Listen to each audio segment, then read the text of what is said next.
Uncle, mummy की तबीयत ज्यादा बिगड़ गई क्या? मां के कमरे से डॉक्टर को निकलते देख सुरभि ने पूछा।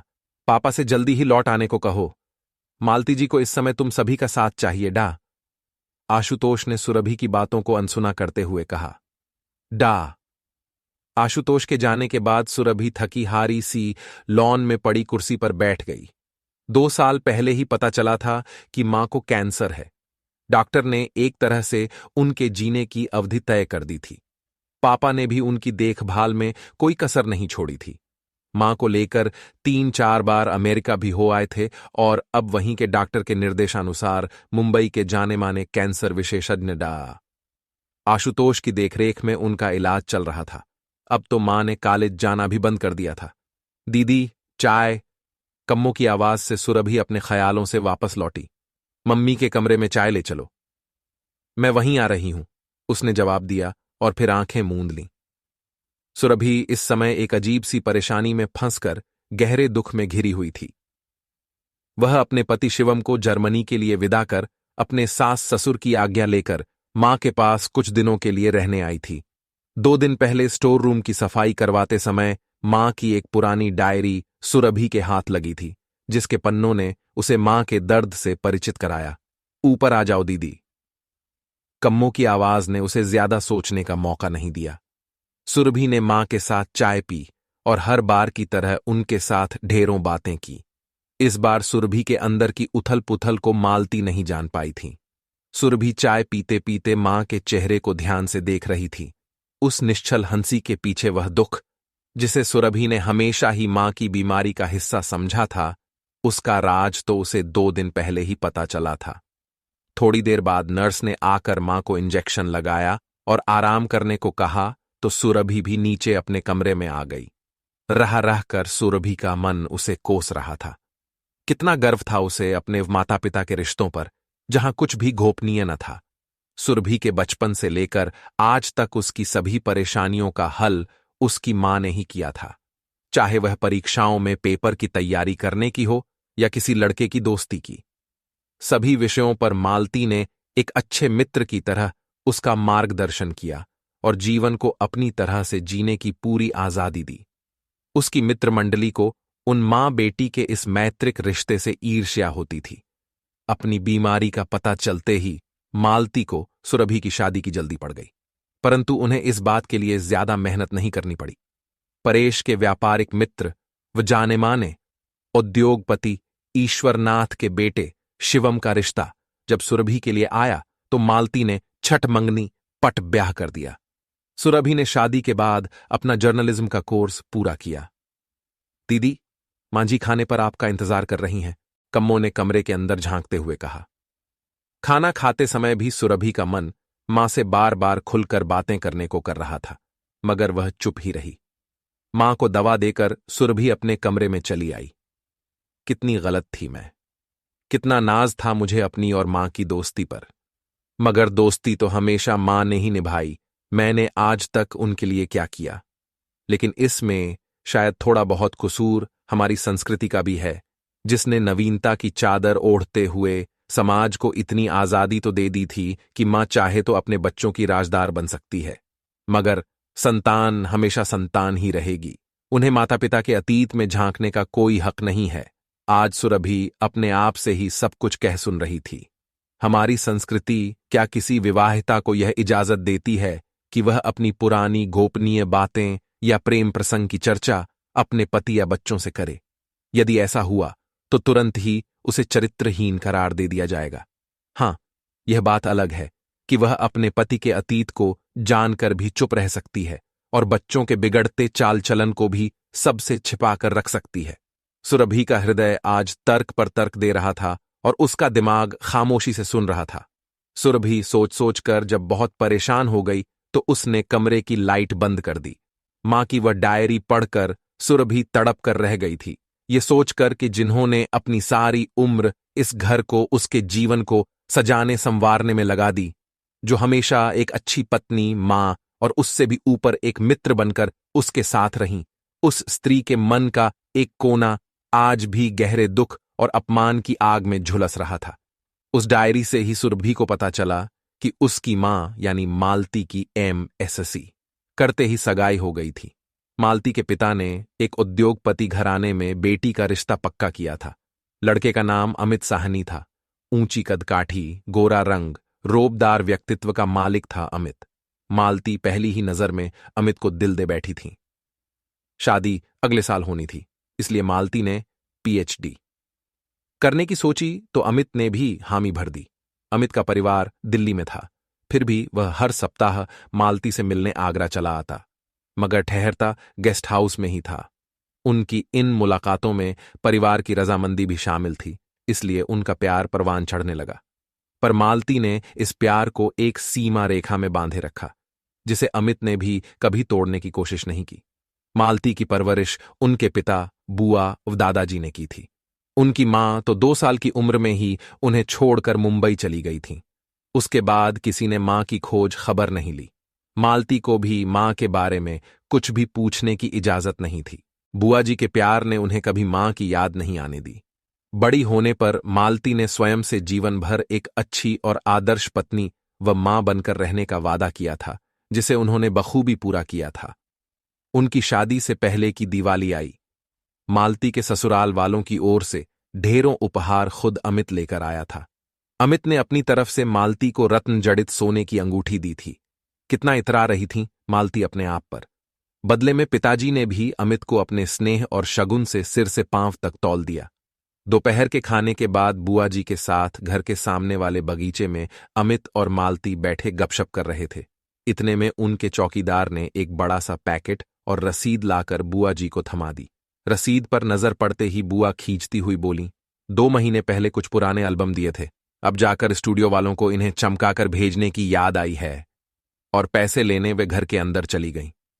लो अमित, तब तक हमारे घर की कुछ पुरानी यादों में तुम भी शामिल हो जाओ, कहकर मालती ने एक एल्बम अमित की ओर बढ़ा दिया और एक खुद देखने लगी।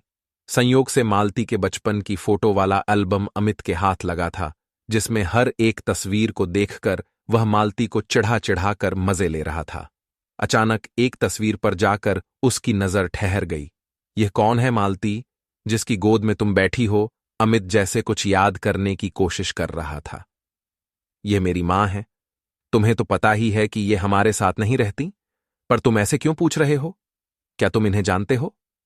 मालती ने उत्सुकता से पूछा। नहीं, बस ऐसे ही पूछ लिया, अमित ने कहा। ये हम सबको छोड़कर वर्षों पहले ही मुंबई चली गई थीं। यह स्वर बुआ जी का था। बात वहीं खत्म हो गई थी। शाम को अमित सबसे विदा लेकर दिल्ली चला गया। इतना पढ़ने के बाद सुरभि ने देखा कि डायरी के कई पन्ने खाली थे, जैसे उदास हों। फिर अचानक एक दिन अमित साहनी के पिता का माफी भरा फोन आया कि यह शादी नहीं हो सकती। सभी को जैसे सांप सूंघ गया। किसी की समझ में कुछ नहीं आया। अमित 2 सप्ताह के लिए बिजनेस का बहाना कर जापान चला गया। इधर उधर की खूब बातें हुईं, पर बात वहीं की वहीं रही। एक तरफ अमित के घर वाले जहां शर्मिंदा थे, वहीं दूसरी तरफ मालती के घर वाले क्रोधित व अपमानित। लाख चाह कर भी मालती अमित से संपर्क न बना पाई और न ही इस धोखे का कारण जान पाई। जग हंसाई ने पिता को तोड़ डाला। 5 साल तक बिस्तर पर पड़े रहे, फिर चल बसे। मालती के लिए यह दूसरा बड़ा आघात था। उनकी पढ़ाई बीच में छूट गई। बुआ जी ने फिर से मालती को अपने आंचल में समेट लिया। समय बीतता रहा। इस सदमे से उभरने में उसे 2 साल लग गए तो उन्होंने अपनी PhD पूरी की। बुआ जी ने उन्हें अपना वास्ता देकर अमित साहनी जैसे ही मुंबई के जानेमाने उद्योगपति के बेटे परेश से उसका विवाह कर दिया। अब मालती अपना अतीत अपने दिल के एक कोने में दबाकर वर्तमान में जीने लगी। उन्होंने कॉलेज में पढ़ाना भी शुरू कर दिया।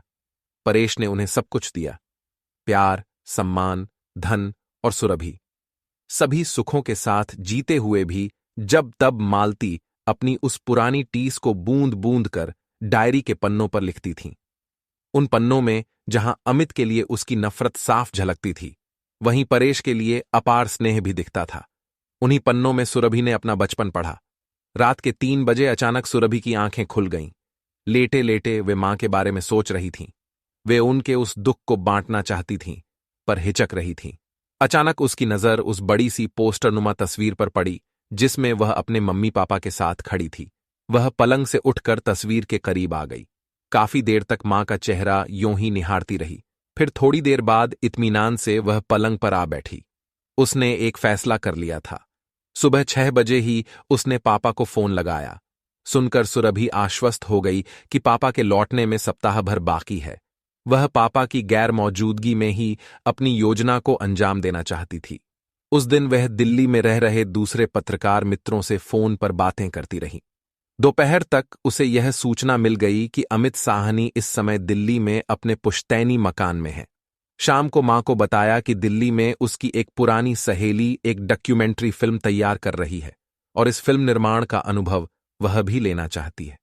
मां ने हमेशा की तरह हामी भर दी। सुरभि नर्स और कम्मों को कुछ हिदायतें देकर दिल्ली चली गई। अब समस्या थी अमित साहनी जैसी बड़ी हस्ती से मुलाकात की। दोस्तों की मदद से उन तक पहुंचने का समय उसके पास नहीं था, इसलिए उसने योजना के अनुसार अपने ससुर ईश्वरनाथ से अपनी ही एक दोस्त का नाम लेकर अमित साहनी से मुलाकात का समय फिक्स कराया। ईश्वरनाथ के लिए यह कोई बड़ी बात न थी। अगले दिन सुबह 10 बजे का वक्त सुरभि को दिया गया। आज ऐसे वक्त में पत्रकारिता का कोर्स उसके काम आ रहा था। खैर, मां की नफरत से मिलने के लिए उसने खुद को पूरी तरह से तैयार कर लिया। अगले दिन पूरी जांच पड़ताल के बाद सुरभि ठीक 10 बजे अमित साहनी के सामने थी। वे इस उम्र में भी बहुत तंदुरुस्त और आकर्षक थे। पोता पोती व पत्नी भी उनके साथ थे। परिवार सहित उनकी कुछ तस्वीरें लेने के बाद सुरभि ने उनसे कुछ औपचारिक प्रश्न पूछे, पर असल मुद्दे पर न आ सकी क्योंकि उनकी पत्नी भी कुछ दूरी पर बैठी थीं। सुरभि इसके लिए भी तैयार होकर आई थी। उसने अपनी ऑटोग्राफ बुक अमित साहनी की ओर बढ़ा दी।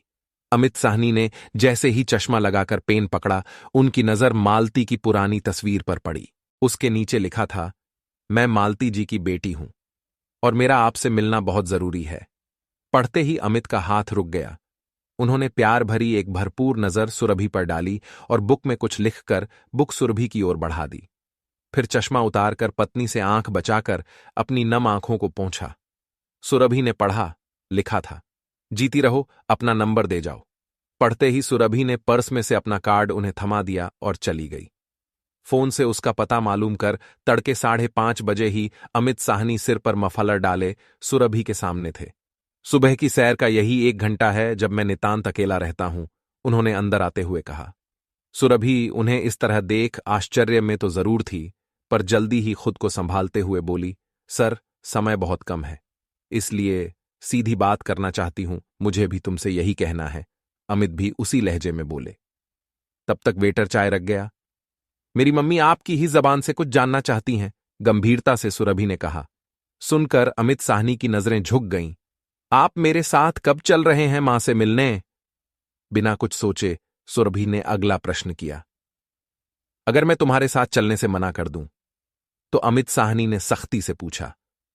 मैं इससे ज्यादा आपसे उम्मीद भी नहीं करती, मगर इंसानियत के नाते ही सही। अगर आप उनका जरा सा भी सम्मान करते हैं तो उनसे जरूर मिलिएगा। वे अपने जीवन के अंतिम पड़ाव पर हैं। कहते कहते नफरत और दुख से सुरभि की आंखें भर आईं।